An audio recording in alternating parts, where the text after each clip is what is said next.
Hi, everyone. Good afternoon or good morning, depending on where you are. Thank you for joining the Princeton Review's webinar, Secondary Essay Tips, Creating Your Brand. My name is Lindsay, and I'm here with our resident expert, Anita. Just so you guys know, some housekeeping stuff. Everyone's lines are on mute, so if you have any questions at all, please use the questions panel on your screen to ask us questions, and we'll be sure to save some time at the end. With that, I'm going to pass it over to Anita to get us started. Hello, everybody. Yes, today we're talking about secondary essay tips. And this is actually really a big deal because people oftentimes, and it happens time after time, get so focused on the primary and really don't think what's coming with the secondary. So let me explain to you guys that I actually do know what I'm talking about and why and what we're going to accomplish today. And then I'm going to talk to you about the importance of these secondary essays and how you can make them make a difference for you, whether you're currently applying or you're going to be applying in the future. So the first is, how do I even know what I'm talking about? If any of you guys have been to any of my webinars before, my name is Dr. Anita Paschal, but I really prefer to go by just Anita. I've been doing this for almost 20 years now. Yeah, oldest bit, it is what it is.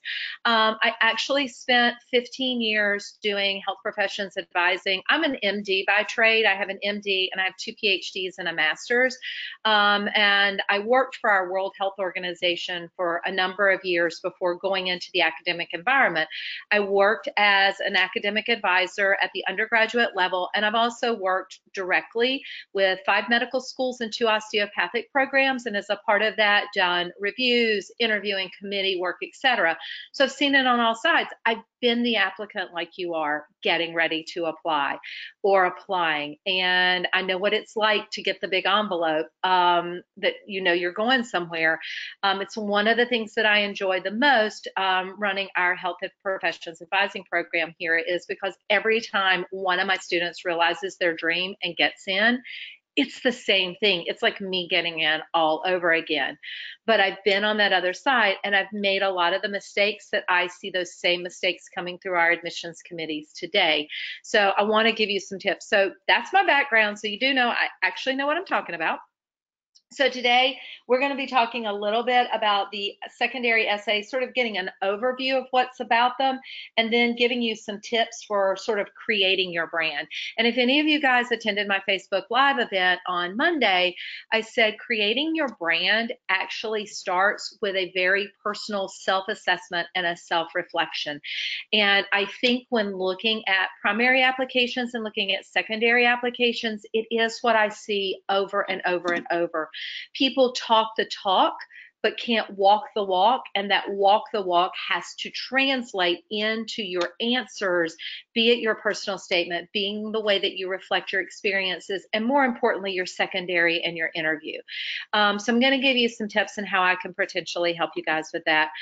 Before we get started, so I have a better idea of my audience and what I'm working with, if you guys could just give me some idea if you've already applied and maybe are considering, or this upcoming cycle, that means you've applied or you're getting ready to apply. So what we're talking is our 2019 folks, folks that will be applying next year for 2020 or in the future in a couple of years.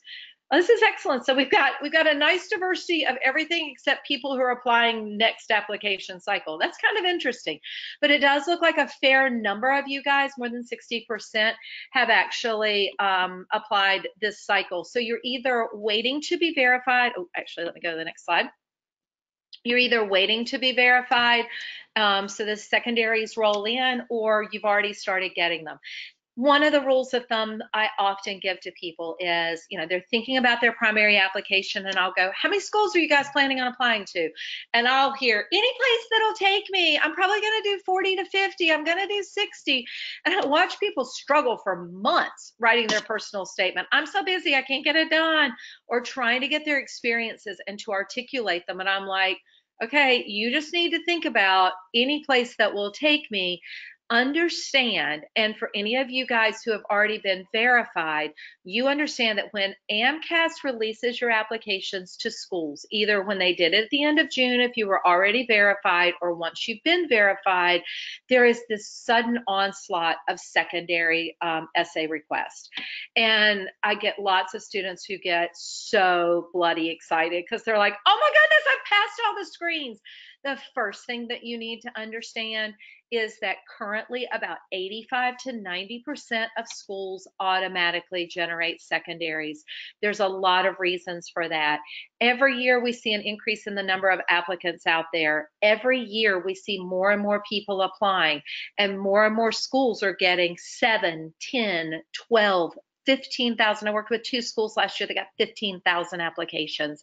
So the first part is, if we put the effort forward in the very first initial screen, remembering that these screens are almost always first line electronic on your GPA and your MCAT, but even at that point, it would take so long that we would be so far into the application cycle. So over the years, most of the schools and actually every school I work with, except for one, automatically generates secondaries now, have found that it's better to just go ahead and put them out there. But if you notice and you read your secondaries very closely, there is no wording in there that specifies you've passed a screen for the automatically generated, that you passed a screen, or that you're guaranteed anything.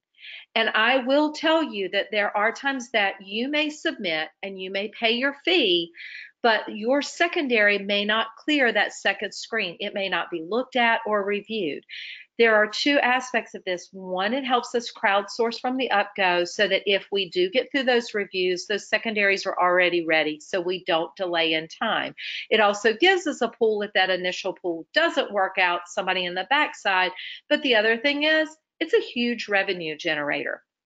Most admissions offices are under the same budget cuts of many other programs, and it is a great way, sad to say, to generate some revenue.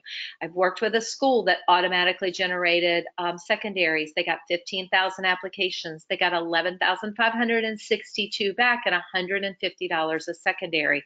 Do the math on that. That's almost $2 million that comes in revenue to an admissions office. So that's the first part. The second part is it can very quickly be overwhelming. You struggle to write one personal statement and articulate that. The average secondary has 2 to 5 essays. So if you apply to just 20 schools and say the average school is going to send you 40, and we want you to turn those back around in a couple of weeks, you could be staring down the barrel of writing 80 essays. And one of the things that we see is lots of people who generate core essays, which is good. There's the diversity essay, there's the why this school, there's why medicine, there's anything else you want to tell us. There's a lot of essay overlap, but we see lots of people copy and paste. It's already happened this year, looking at a medical program, and I was like, wow, this isn't Georgetown, but I'm really glad you want to go to Georgetown. Good luck with that.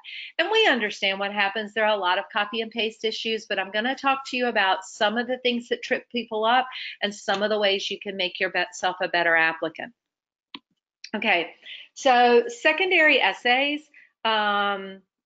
And let me get right here. Secondary essays, when will I get these? Okay, we just talked about this. About 85 to 90% of these are automatically generated. So there are 2 key, well, there are actually 3 key times. The first is when you are verified, many schools will automatically release then.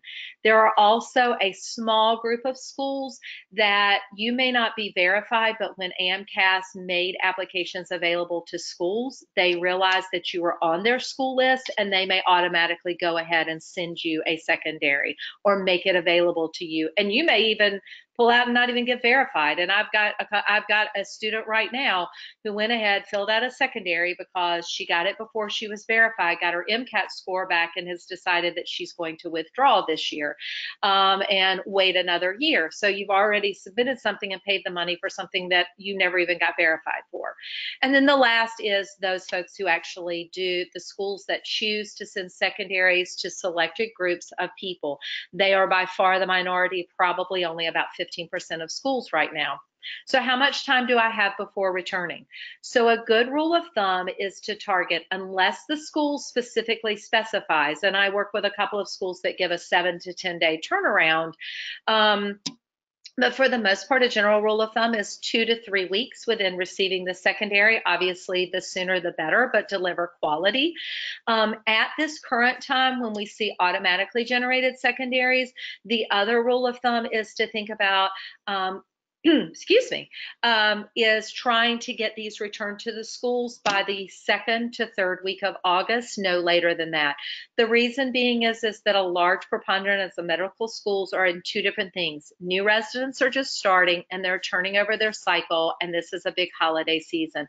So it is not uncommon for a lot of the MD programs, the non-Texas and MD programs, to not start their reviews until August. Texas obviously starts theirs earlier because their application cycle opens earlier, and they have a matching program. Osteopathic programs, I know, have already started offering interviews because several of my students have already gotten an interview. But again, general rule of thumb, 2 to 3 weeks if you're talking about Texas and DO. If you're talking about MD programs, automatically generated, get them out by the 1st to the mid part of August, and after that, 2 to 3 weeks. How long are the essays? They really vary.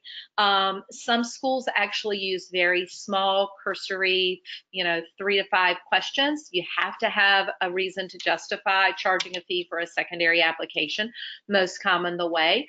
Other schools vary anywhere from 5,000 characters to typically, most schools run from 5,000 to about 500 characters. And I know that's a huge range, but it really depends. But I would say the average is probably about 2,500 characters. Again, most schools will generate 3 to 5 essays. What can you do to prepare to receive them or before you receive them? There are several websites that actually list the secondary essay prompts from last year. Remembering and keep in mind that you can start pre-writing, but also that schools may change their essays. What I recommend is looking at the core group of schools that you're applying to, looking for common essays between those schools, and start to carve out your core essays, like your diversity essay, or a time that you failed, or a time where you worked as a team, or your why medicine. Okay, so we talk about this. How do you figure out what you're going to write? So some really common general questions is first diversity or uniqueness. Now I need to help you guys understand, how do you create your brand and what are we looking for on the other side of that? So remembering, just like when we had our conversations about who you are and your personal statement, we hear the same themes over and over and over again. Why do I want to be a doctor? I like science. I want to help serve blah, blah, blah, blah, blah. Why do you want to help underserved populations? Everybody says the same thing. But what we are looking for are two important things. One, something that will be unique, that will stand out in my head, and what will you bring to our class and to the future healthcare community. So I had a student the other day who asked me, and they said, diversity and uniqueness. Well, I'm not a member of a special population. My family did not immigrate here. I'm not a special group, race, minority, or whatever. So I really don't have any diversity. Yes, you do. All of us have some unique story in our background, something that we have come through that makes us appreciate other populations or other groups. So you really need to dig deep within yourself. And what I always tell people is, go and pick all of the core essays or components and start making bullet points about very specific things about you.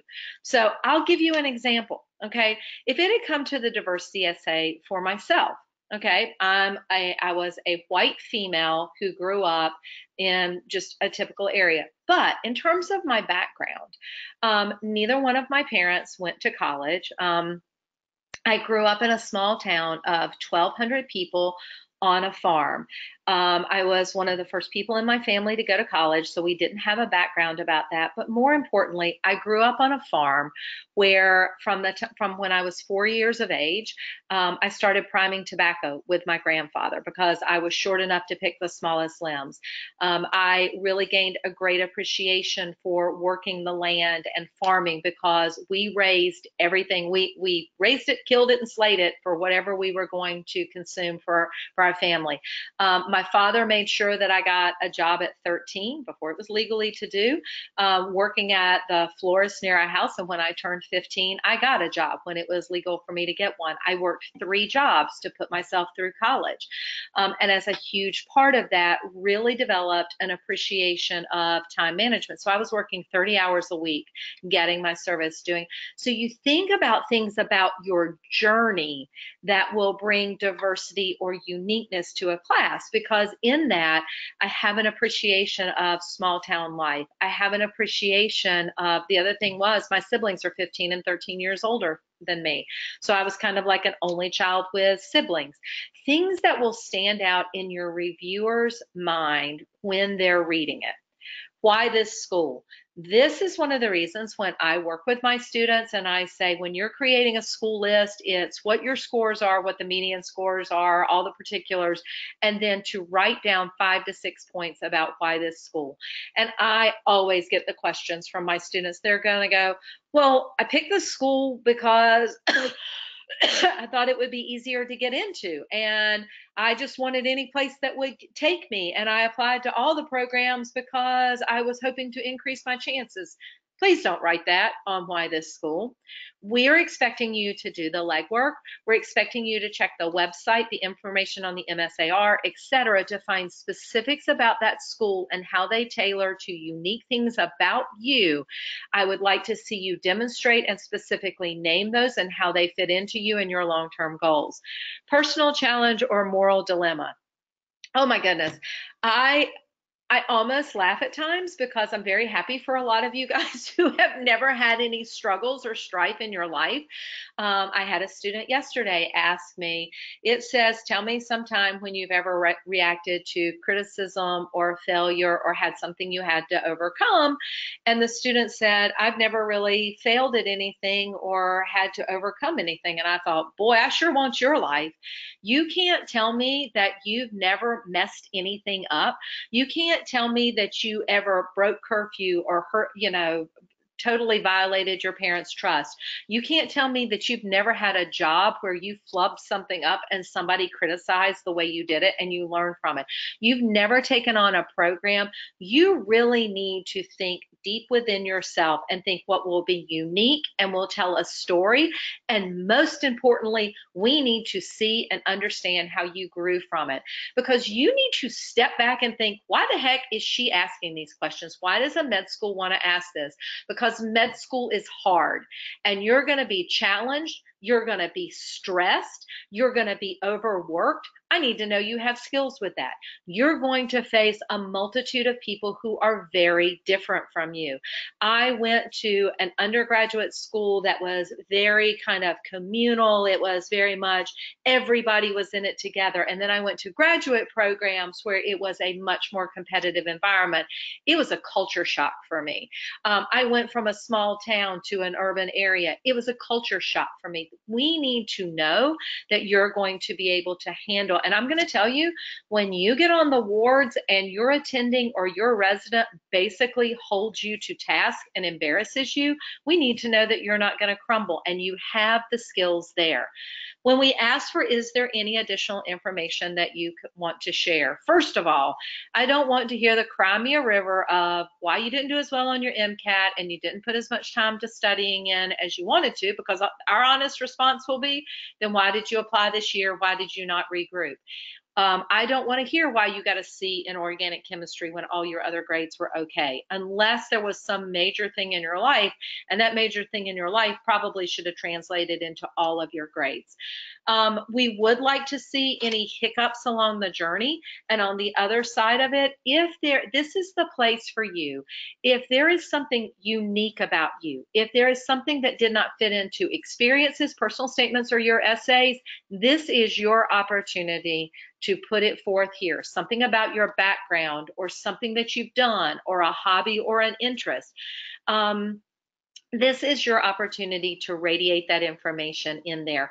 Something that may not have come back, maybe an illness or an injury or something that we may not know, put it there. On the other side, do not write and blabber just for the sake of doing it. If it's important, state it concisely, and move on. Post-college activities. If you graduated before, they want to summarize the things you've done. We love gap year students. Love, love, love, love gap students, okay? And the reason is the majority of students are the students who have gone straight from high school to college that want to go directly to med school. Very few have held real jobs. Very few have been outside the academic environment, and oftentimes their applications may be lacking in some area. Maybe it's service, maybe it's clinical or whatever. From that standpoint, we want to see that if you have chosen to take a gap year, that you are first using it to the fullest, ideally clinical or research or whatever. But another important part is if you are taking or have been taking a gap year, we want to see a continued dedication to service. And this is something that I often see. Kids, when they're in a college environment, have a lot of access to service activities, but then it goes on radio silence when they're taking those gap years. We are truly looking for, is there a heart for service? So make sure if you are taking gap time that you keep that on your agenda. Most important and influential relationship. Don't just say who was most influential or most important, but be able to radiate why they were a role model. I know that when my son wrote this essay, he talked about the role of his grandparents and their dedication to service. But it's not just that they were all dedicated to service. I mean, these were people who in their 80s would, at the drop of a hat, jump on an airplane and fly to a hurricane-stricken area and volunteer with the Red Cross, delivering meals at all times of the night. And every time they came back, they were so rejuvenated with all of the people that they met, and they still kept contact with them. Why is that person influential, and be able to articulate it. And if you say they taught me to be compassionate or have a heart for service, you need to be able to demonstrate that. Academic awards, obviously this is pretty straightforward, you know, things that you did and then while you were in college. Research is very important in terms of we're interested in understanding your independent role, what you accomplished and completed, and most importantly, your appreciation for the role of research in the advancing of medicine. When they ask about long-term goals, what do you want to practice after medical school? A lot of people think that they want you to say, I'm going to be an orthopedic surgeon and I'm going to do this and I'm going to do this. That's actually just the opposite. We're trying to gain a sense of, are you looking or are you open to practicing in an academic versus a private sector versus a specialty sector? It is perfectly fine to say if you have an area of interest, but I always encourage folks to articulate this on the other side with how you are open to other areas of practice. The most important reason for this, how are you supposed to know? You haven't been to med school yet. You haven't done rotations. All you've probably done is shadowing and maybe some paid clinical. We really want to see the maturity of your answer. The other thing is, please be very careful. If you're applying to a school, and I just had somebody who said, I'm applying to a school and they're all about primary care and working into underserved areas, and I really have absolutely no interest in that. Well, if that's going to be the mission statement of the school, and that's not what you're interested in, please explain to me why you're applying there. I really, and I've told you, I feel like people often put more time into buying shoes than they do about where they want to go to med school. Personal insight essay. I get people, it is not uncommon for schools to say, you know, tell me about your journey, right? This is where we want a personal expose. Now, we do not expect you to sit down and say, I was born August 1st in 1994, and I did this, and I did this, and I did this. Not that at all. we are looking again for ways for you to flesh out very unique and interesting things about yourself that might be A, targets for an interview, B, ways that you're going to bring something unique to our class, and C, that you will be a unique provider in the future.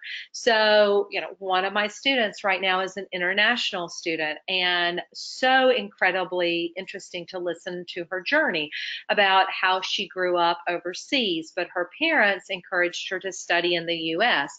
And she moved here by herself, knowing no one, moved all of her stuff, moved into a dorm, everything that she was very successful with, but also her journey and her fears when she first got here. Being here and being in the middle of exams and finding out that her mother has cancer, 5,000 miles away, and getting back to her. Going through being home for the summer and going through being on a counter perspective of dealing with the aspects of cancer within her family, but also the realization that she might have to take a leave of absence from school to be able to help with the family and how that's helped her mature. Special interest. I mean, an amazing artist. A couple of my students, I'm always so jealous to find all these really cool things that people do. Maybe it's their art, maybe it's their music. One of my students is an improv actor and actually is a comedian on the side. What are unique things about you that will make me remember you? Very different from your personal statement. Qualities and characteristics, these make me beat my head on a table. It is so common for me to, oftentimes questions are, name the 3 qualities or characteristics that you think are important for a physician. Again, we will get empathy. Yeah, dang Skippy right, empathy is important in being a physician, but I need to hear more in that it's very important for a physician to be empathetic and to be able to understand and be compassionate to their. We get that. You ain't telling us anything we don't already know, and we know you know it. We need you to provide us with more insight. If you are empathetic and it's one of your strong characteristics, then demonstrate something that you've done that shows compassion or empathy. For me, I remember talking about in one of my compassion essays and growing up on the farm, at one time, my father, for whatever reason, got an idea that I needed to raise baby quail. We weren't going to hunt them, but he thought this would be really good for me to raise some on my own. And like I wasn't raising enough chickens and pigs and cows. So we incubated 68 eggs, anticipating maybe about half of them would hatch. 64 of the 68 eggs hatched. Well, of those, just like in life, probably I think maybe 30 of them were born with no, not 30, 13 of them were born with some type of limb deformity. And I came out one day and my father was going to put them out of their misery, and I just absolutely lost it. And I took all of these little baby quail and I built a little rehab center, and I literally made little splints for their legs and worked them on the track and helped strengthen their legs and everything. And my father told me that he knew right then and there I was destined for some type of career where I was going to have to provide extended care. And true to form, it came, because when I was a medical student, I helped deliver 24-week preemie twins and took care of them in the NICU. And I made sure that on all of my following rotations, I would go back to the NICU and to the nursery and spend time feeding these kids. And I actually worked with those kids for 6 months until they were discharged from home. Wasn't on my rotation, wasn't on anything that I did. It was just, I really wanted to spend time with them. So give an indication of how you're a compassionate or an empathetic or a hardworking person. All right. Most important activity. We've already got your list of experiences or whatever. Select something that has most impacted your decision to go to med school and be able to clearly explain how that fits in. All right. I don't know why they put these extra polls in here, but I don't need the extra polls. We're going on with our discussions here. So the first thing I want you to do is to come up with a game plan. Okay. What game plan? So how are we going to tackle all of these secondaries? I've been verified. I got 80 essays to write in the next few weeks. What are our suggestions? So strategies. First, focus your interest on your top choice schools. Now, I'm going to give you a little piece of advice though, okay? Hold off sending secondary essays to your most competitive schools until you've filled out a few in the less competitive. And what I'm saying is, don't just finish that one, send it off, finish that one, send it off. Work on the essays for several of the schools and then compile them and submit several together. That'll give you an opportunity to sort of work and refine. If you've ever written an essay, yes, you've all written an essay for school or whatever. The rule of thumb is always write it, set it aside, come back to it 24 hours, reassess it, set it down, do the same. You have plenty of time to do that because while it's sitting there, you can work on some other essays, but focus your energy and really divide and conquer. Look through your essays and look for some common themes, create those core essays, and then attack them one by one. Burnout can happen very quickly. Okay, so reply first to schools whose secondary essays ask questions that may be quick and easy to answer with a solid answer, as well as some of those that are in your kind of less competitive groups. Outline your secondary essays even before you've gotten your first ones. Start looking at those core essays and start outlining.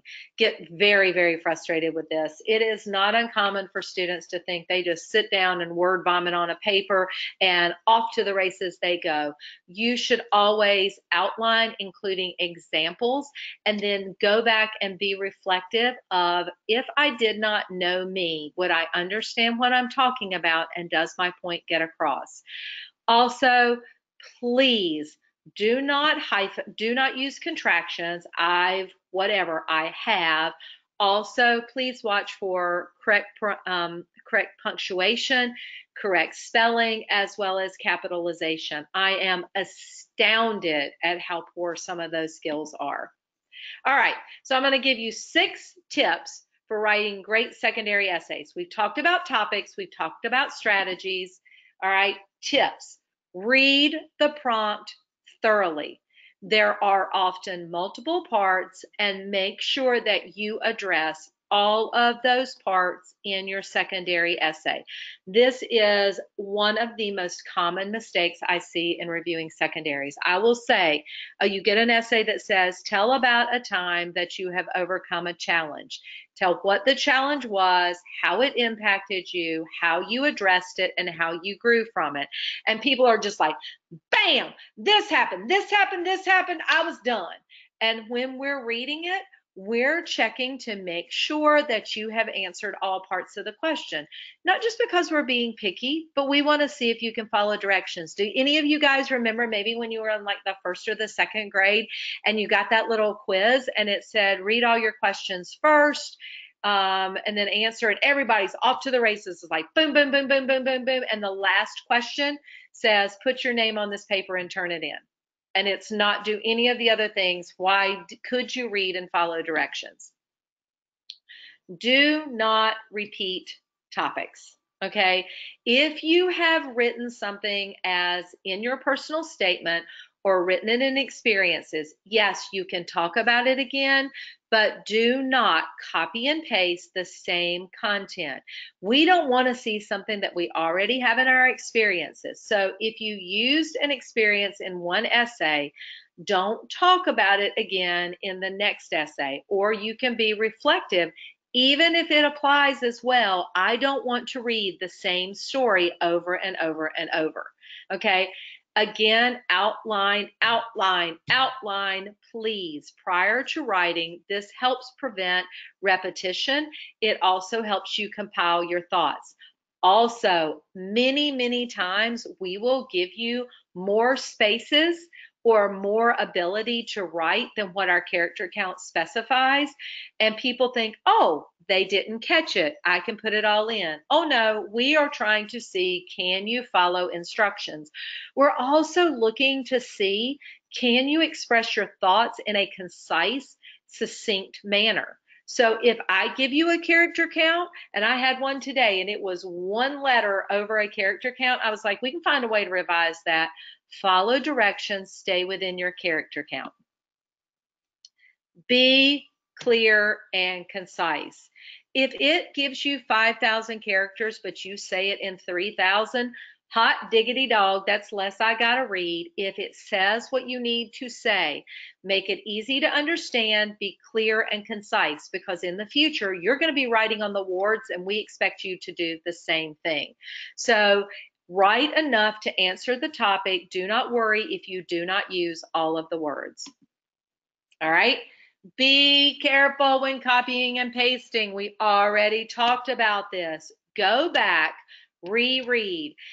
One of the most common ones I get is George Washington and Georgetown, and people will copy and paste. And it is, I will tell you, every single year I get the, oh my goodness, panic from a student who has copied and pasted and made that error and named a school or named something that wasn't talked about, or why this school, and they copied and pasted something with something that doesn't really exist. So the first thing I want to tell you is that doesn't mean we're going to throw your application in the trash can. Okay, it's not like we're going to say, oh, we're not going to interview them because they copied and pasted. Everybody makes mistakes and we see it all the time, but it also shows us that you're not being methodical, careful, and patient. One of the questions I often get is schools say, are you applying to, like Texas will say, are you applying outside of Texas, or have you applied to other schools? Legally, we're not supposed to be able to ask that, but it also really doesn't impact us. We're looking to see that you are thoughtful in your preparation and that you are considering other schools. So it's really not a black mark against you. The other thing is, try to keep this in perspective. We are talking about 7,000 to 10,000 applicants per school. I have trouble getting kids reading the emails that I send them. Schools are just trying to keep their head above water, getting through all these essays. We are not nitpicking through every component of your application, but you do, what we are going to catch is the copying and pasting, blabbering on, outside of character count. Be prepared to be flexible. And this is one of the most important things I can tell you guys. Be yourself, okay? You want your secondary essays to be an extension of what you did in your primary application, but also who you are. You need to be consistent. You need to be reflective. I am not looking for something that reads like a 15th century novel.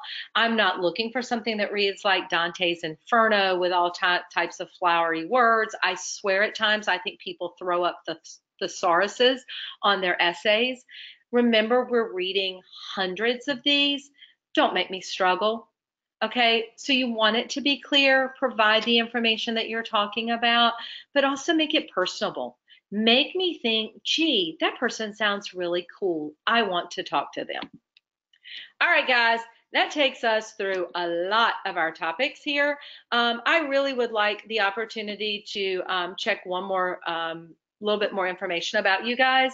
If you, because I want to open it up to for some questions for probably about 10 minutes, and then I'm going to talk to you a little bit more about how we can help you, because we're here at the Princeton Review.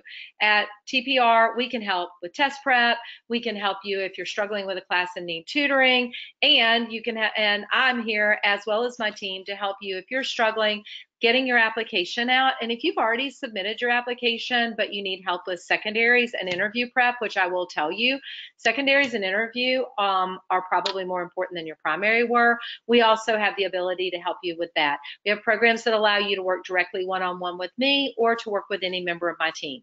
So with that in mind, and I'll tell you what we can do, if you have any interest in advice or how to prepare for the MCAT, our different types of programs, I'll buzz through those quickly in just a minute. If you have any interest in navigating this medical admissions process in any component, interview prep, secondary essays, etc., let me know. And if you want some help on boosting your GPA or maybe some directed tutoring, just let me know. So if you could post your answers here, we'd love to reach out and give you some help. And real quickly, so I can open it up for questions, just so that I told you guys what we were talking about at Princeton Review. Why is my slide not advancing? My computer has just locked up. Lindsay, if you're over there on the other side, if I turn it back over to you, sure. If you drive and flip us through those slides real quickly, because I'm just spinning on my dial right now. And if we can buzz through those quickly, there we go. I don't know what just happened here. Show. One second. I'm back up. Let's see if it'll Great. work. All Okay. right. Technology, it's a wonderful thing. So how can we help you guys? You know, I just said we can help you with the grades, we can help you with the tests, we can help you with admissions. All right. So when we're talking about test prep, we have homework help, our tutors on demand 24/7. All you have to do is reach out. We can help you. We've got counselors who can talk to you about that. We have pretty much just about every option if you want to do self-paced, study on your own, live online, intensive tutoring, or face-to-face. We can cover that, and we can cover it not just for MCAT. We can cover it for DAT, OAT, and GRE. We've got all types of prep plans. You guys will get copies of this. You can find your plan. You actually can try our MCAT prep for free. You can get a free 14-day trial. And like I said, if you want admissions help, I can help you with your primary, your secondary. I can do start to finish, or you can have premier counseling with just me or premier secondary. And that was my poll. Don't need that. Let's get some questions because that's what we're here for. Lindsay, do you have any questions for me? I would like to take about the next 10 minutes to answer those. Okay, great. So we've got one question, and just a reminder, if you have any questions, go ahead and throw those in the questions panel. It should be on your right side, or if you can't figure that out, you can go ahead and send it in chat, and we'll respond there. We've got a question. So you mentioned that admissions committees are looking for two things. One, something that is unique about you, and then Nahal was curious about what the second one was. He missed that. What's unique about you and how you will fit into a class and a structure in the future career? We are really, really looking at, because most students coming in are bringing, the general stuff we see. What's your GPA and your test score? That's going to be your first line screen. Then we're going to use most commonly an electronic screen to make sure you've hit the key points on your experiences. That electronic screen really just looks at all the key categories and goes, how much clinical, how much service, how much leadership. Then when we step down to the next part and we realize who have cleared the screens and the secondaries we're going to look at, we are really targeting questions to go, what is unique about this person's journey, be it their background, their interest, things they've done, even just kind of a self-reflective aspect about them. And then we're looking at, would we want this person to fit into the type of environment we have at our university? So a perfect example is Johns Hopkins, that we know there's a very strong focus on research at Hopkins. They look for a lot of other components, but as we're looking through their content, we're definitely going to look to see if there's a heavy emphasis on research. I review with Brody School of Medicine in North Carolina, very, very, very strong preponderance on primary care, as well as folks coming from probably smaller, less urban populations. Oftentimes, schools like Columbia or New York will ask, this is a very diverse urban environment, how are you going to fit into that? And we want to know, not just, I came from this diverse background, I'm very excited about it, but we want to know, do you understand our city and what's there and what does it bring and what that would bring to you and why that would fit your interest. So we're looking for unique things about you, but then how do those unique things fit into our particular class? So it's always good if you know a mission statement of a school or something about it to highlight in your personal essay, kind of things that you know might tailor into that. Do we have any other questions, or are we cutting this webinar off? We got a few more. So Jessica's asking if we're going to be able to listen to this again later. So yes, all of our webinars are recorded and put back on princetonreview.com/webinars in the webinar archive. You can expect this one to be posted later this week. Yeah, and you guys will have access to them, so you can go back and you'll be able to see the PowerPoint slides as well. All right. Exactly. One other question, if your grad GPA is solid, but your undergrad GPA may not be, can you be sort of cast out of the running based on your undergrad GPA? Yeah, this is one of the great things about taking that time to get graduate level coursework. It really does help from a couple of perspectives because it is considered whether it's just graduate coursework or an actual graduate degree. If you excel in that, it will tremendously offset an undergraduate GPA. So the screen will pass through both of those, which is a really, so let's say you had a 2.8 undergrad GPA, but you go and get a master's or you do 30 hours, and this is really key, science-based master's level coursework. If that's where you struggled, if your undergrad GPA was not strong, we want it to be science-based coursework.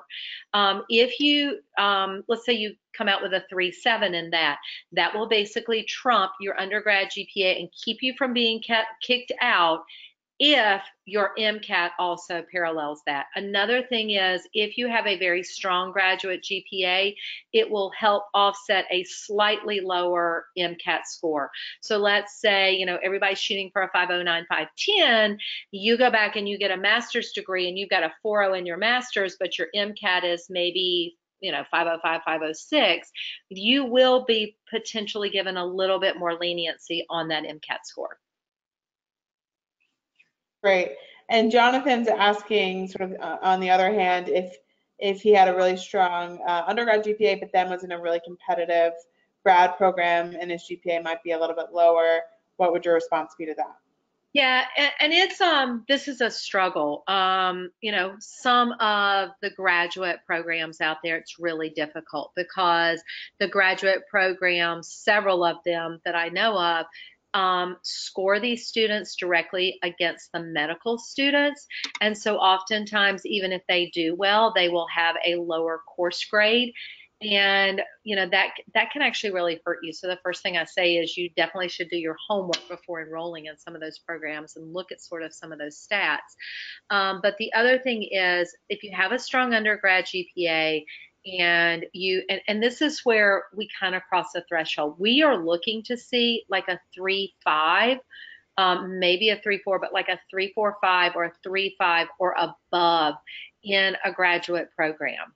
If you start to hover around the 3.2 range, you're really going to need to be able to demonstrate that your MCAT can solidly offset that. And so at least sort of what we're shooting for the 509, 510. So it's not the kiss of death, but it can actually hurt some folks, especially, and I will tell you the question we often ask, if you have a strong undergrad GPA, why did you get a master's degree unless it was a continuation of something you were really interested in? We often say if your undergrad's strong, then go get clinical experience. Don't just add more coursework in. Next Great. question. Yep. So for students who have lots of research experience, how do you position that so it doesn't look like you should maybe get a PhD instead? This is if you have a lot of research experience, and we really understand this on the admissions side. Reality is probably 60% of researching clinicians are not MD PhDs.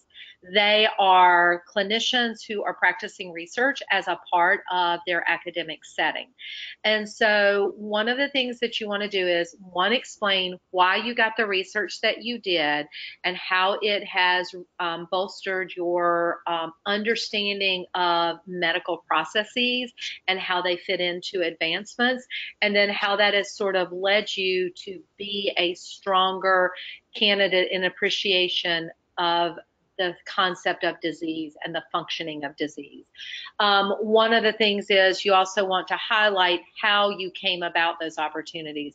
There are a lot of people whose schools are very strong that push them to do research, and it's also just sort of beneficial kind of how they've landed.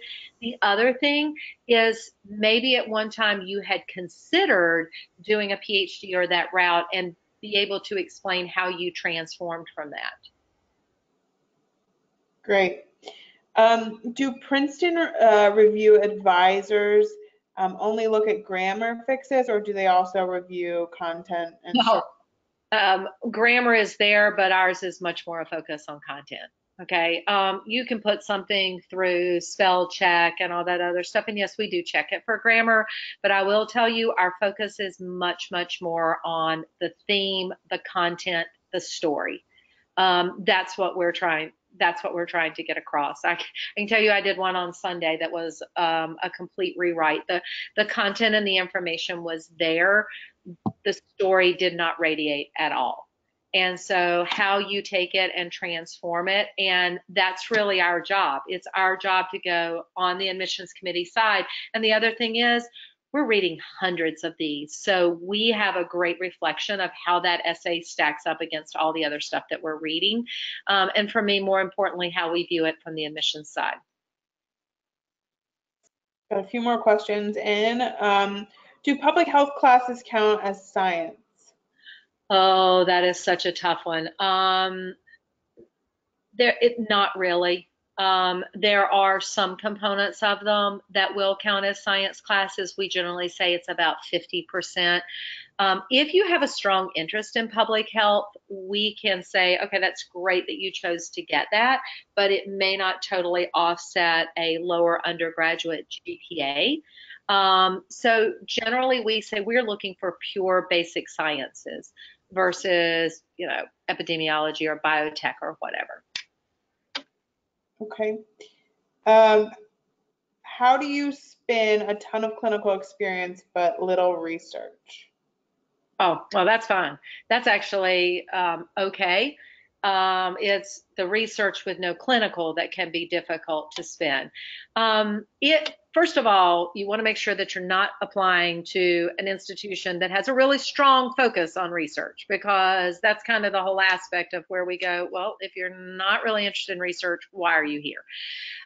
With that in mind, schools really, like we love to see research because we want you to understand the concept of it, but it's not a deal breaker. I will tell you, no clinical experience is a deal breaker with 8,000 hours of research, but 75 hours of research, so you've gotten a flavor through a summer with a lab, but strong shadowing and a lot of clinical, that's going to trump that all day. So really, I would far rather, well, I'd like to see obviously the totally well-rounded applicant, but when it's coming one-to-one, I would like to see the student who's really got the heart for service and has really invested their time in shadowing and taking the extra time to get paid clinical. That's a plus, plus, plus, plus, plus. If you can articulate that medicine is not about you, medicine is about treating people, and that you truly understand that. So spending that, unless you're trying to apply to a school that's heavy on research, there's really not a need for the spend. It's just the acknowledgement of maybe you gained some research, or you didn't have an opportunity to really engage in it, or you engaged in it and you gained an appreciation for it, but realized that you prefer directed patient contact over benchtop. That's fine. Okay. If I wasn't taking the MCAT until next summer, when would be a good time to start my intensive prep? I will tell you, you can do your baseline reviewing, but if you're not taking until next summer, this is what I strongly recommend. And hopefully, I hope that means taking next summer and applying after that. I hope that's not telling me that you're planning on applying and not prepping or testing until like July or August, because really, really, really strongly discourage that. You're going to have to be a one and done. We're going to be waiting on your score. So ideally, if you're applying next year, would far rather see you do like a winter boot camp or prep during the spring and test in like March or April, so you have an opportunity to retest. If you're looking to prep during the summer, this is my favorite time to do this. I tell students, if you can prep the summer before you apply, do one of our 3 or 5 week programs, or however you choose to study at the beginning of the summer. Use the additional 5 to 6 weeks of the summer to build your stamina. This is like a marathon. So practice test, practice test, practice test for lengthy periods of time. I'm amazed at how many kids get to the end of their course and have only done one practice test. You don't do 1 2-mile run and go do a marathon. And that's basically asking to do the same thing. So you use the rest of the summer to do practice tests test and long testing as much as you can and questions, and then look to test the end, somewhere in August or September. That will allow you to retest in the following year if you need to. If you are thinking about testing next summer, I would absolutely prep during the spring, no later than starting with like a winter boot camp. Pace yourself, allowing a minimum of 6 weeks, and see if at all possible, at the very latest, to test the first part of May, no later than the first part of June. So if you need a retest, you can do it the 1st of July. Lindsay, can we take one more? Yeah, let's take one more. Will a very strong undergrad GPA offset a lower MCAT? Oh, I wish. Unfortunately, and it depends on when you say a lower MCAT score. This is what we always say: a strong MCAT can help override a 3.4 undergrad, but a poor MCAT kills a 4.0 GPA. The reason being, and we've talked about it, they think that MCAT scores translate to board scores. Board scores determine residency. Residency placement determines an institution's ranking, which determines their funding and the type of students they get. It's a big vicious cycle. And the thing to understand is, you may have a great GPA with a poor MCAT and all this other stuff that you've done, but in a sea of 10,000 applicants, there are going to be a whole lot of other students in front of you who have a strong GPA and a strong MCAT. And one of the things that we tell students is, if you're not strong at it, this is a career for the rest of your life. Step back, take the time, re-prepare, and bring a stronger score. I have a student that I'm working with right now, and she took the MCAT. She got a 505, and then she got a 506, and she was like, I just really, really, really want to apply. She was applying to some high-tier schools. It's like, you're going to get denied. You're going to be a reapplicant, and she's got a 3.8, and she got denied everywhere, and she finally took the time and the maturity to study for the MCAT. She got a 517, and she's applying this year because she matured, she took the time. She said, I wish I had listened to you, because now she's a reapplicant. I want to thank all of you guys for your time again. I hope that some of these secondary essay tips not only will help you out, but help you understand the importance of these secondary essays in determining your interviews, but on the other side, to help put some things in a realistic perspective, that just because you got a secondary does not mean you're off to the races and you're going to be getting 40 interviews because you got 40 secondaries. You're getting 40 secondaries because you applied to 45 schools. Thank you guys so much for your time. I hope you'll tune in next month on August 22nd. We're having a town hall, and I'll be giving you tips about how to get ready for those interviews, how to dress for success, and the type of questions we want. And it's going to be a town hall, so it'll just be an open session to, once I give you some brief tips, to really ask some questions about interviewing. Thank you guys so much for enrolling, and again, hopefully I'll get some of you guys to be some of my future advisees in our admissions counseling program. Have a great day, y'all.